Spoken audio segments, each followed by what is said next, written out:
ponúkol Galčíkovi. Tento ešte šperkuje. Napokon Schiller. A je tu 7. gól v sezóne pre Radeka Schillera.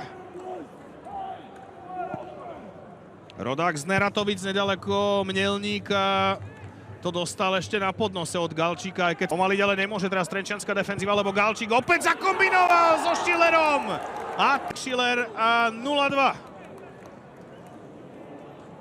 Veľká radosť na lavičke železiarov aj u Štefana Markulíka, celého jeho realizačného tímu.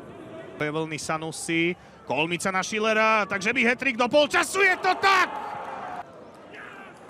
Najlepší zápas kariéry pre neho určite v seniorskom futbale, tu v Trenčíne v úvodnom jarnom kole. Matič.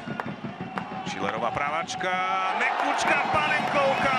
Tak, Schiller si teraz dovolil. Vyhrávajú 2-0.